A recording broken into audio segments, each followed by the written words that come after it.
Hello students, आप लोग कैसे होंगे? अच्छे होंगे, स्वस्थ होंगे और पढ़ाई में व्यस्त होंगे।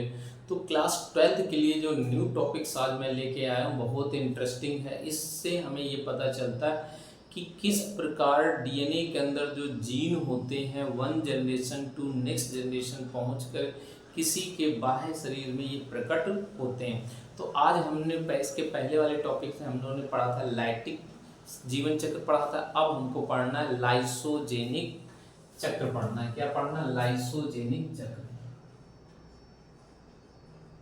लाइसोजेनिक चक्र,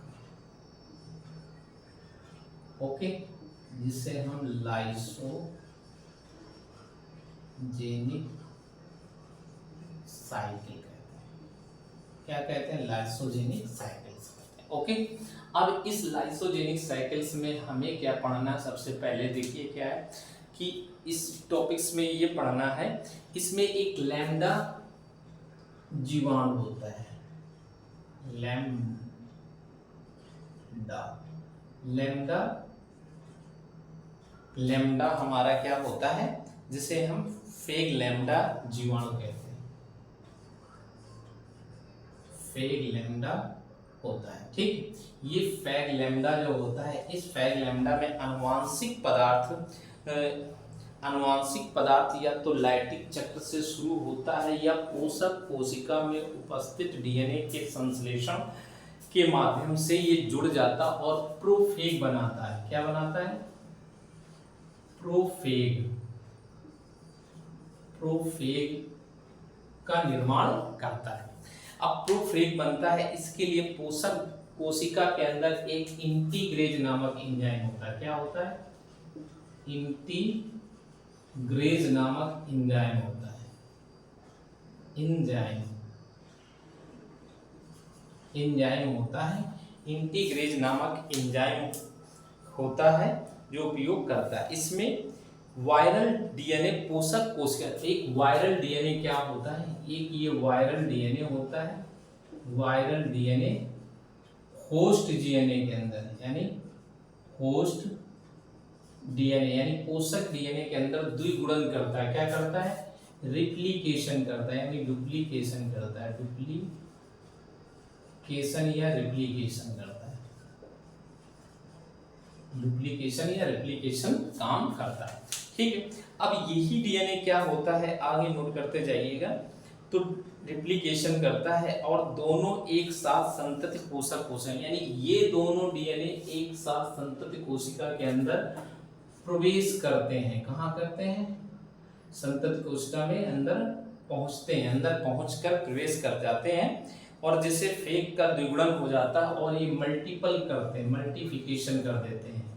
मल्टीप्लिकेशन करते हैं, मल्टीप्लिकेशन यानी बहुगुणन कर देते हैं। जब बहुगुणन कर देते हैं तो पोषक कोशिका के साथ में इनकी संख्या बनती, किंतु फेग प्रोटीन नहीं बनते हैं। इनकी उपस्थिति का पोषक कोशिका पर कोई प्रभाव नहीं। तो ये बन जाते हैं कि इनकी उपस्थिति का पोषक कोशिका पर कोई प्रभाव नहीं बनता है।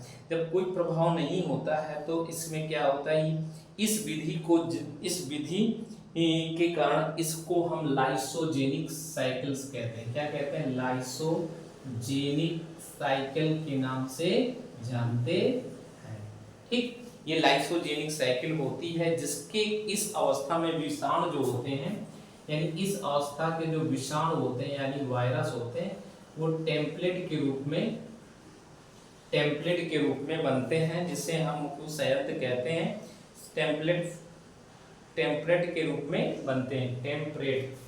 टेम्पलेट के रूप में बनते हैं, फेक के रूप में ये तैयार हो जाते हैं। अब नेक्स्ट लाइसोजेनिक चक्र के बाद में एक दूसरा हमें चक्र को हमको लिखना है। तो इसको आप लोग इस चैनल को सब्सक्राइब करिए, लाइक करिए, बेल आइकन दबाइए और कमेंट्स करिए। अपने इस चैनल को अपने दोस्त को शेयर करिए। और इसके बाद है नेक्स्ट, जिससे उसका ही हेल्प हो सके, आरएनए विषाणुओं में प्रतिलोम अनुलिपीकरण क्या है? नेक्स्ट पॉइंट दे रखा है, आरएनए विषाणुओं में आरएनए विषाणुओं में प्रतिलोम अनुलिपीकरण, प्रतिलोम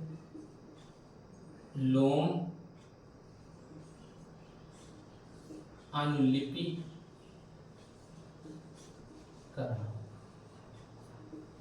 ओके, ये नेक्स्ट हमारा तीसरा पॉइंट आता है। तो आरएनए अनुलिपीकरण जिसे रिवर्स ट्रांसक्रिप्शंस इन आरएनए वायरस कहते हैं, reverse transcription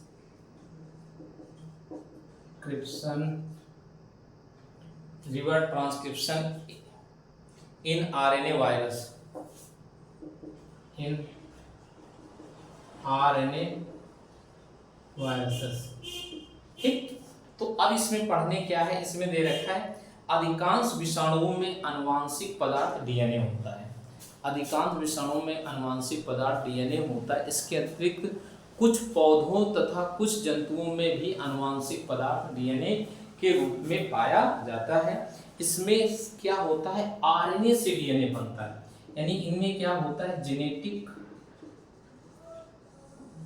material virus some plants and animals.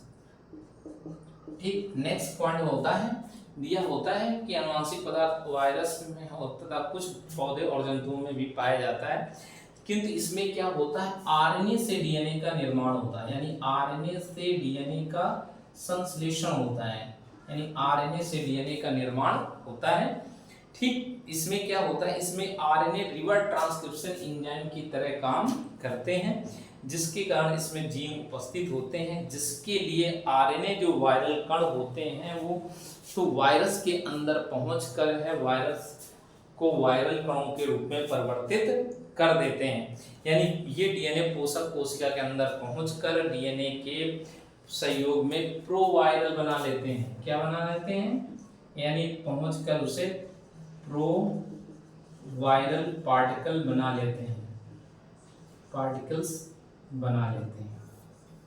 ठीक, प्रोवायरल पार्टिकल्स का निर्माण कर लेते हैं और ये प्रोवायरल पार्टिकल बनते हैं और ये ही वायरल आरएनए वायरल प्रोटीन का संश्लेषण करते हैं, यानी यही आरएनए जो वायरल होते हैं आरएनए प्रोटीन संश्लेषण का काम करते हैं, जो रिवर्स ट्रांसक्रिप्शन नामक एंजाइम द्वारा एक मुख्य रूप से रेट्रोवायरस बनाते हैं, यानी आरएनए से डीएनए बनने की क्रिया को हम रेट्रोवायरस कहते हैं, रेट्रोवायरस कहते हैं। रेट्रोवायरस आपने सुना होगा एचआईवी या एड्स, एचआईवी एड्स में पाया जाता है, जिसके कारण इसके अतिरिक्त ये हमारे क्या होता है, ट्यूमर वायरस तथा एड्स वायरस में रेट्रोवायरस पाया जाता है। तो फॉर द एग्जांपल हम कर सकते हैं, ये हमारे क्या होता है, ट्यूमर वायरस, एचआईवी या एड्स वायरस में पाया जाता है। इस प्रकार से इसके लाइसो जो जीवन चक्र होती है, 3 प्रोसेस पहले आता है, लाइटिक चक्र है, दूसरा लाइसोजेनिक चक्र है और तीसरा आरएनए विषाणु में प्रतिलोम अनुलिपीकरण क्या है।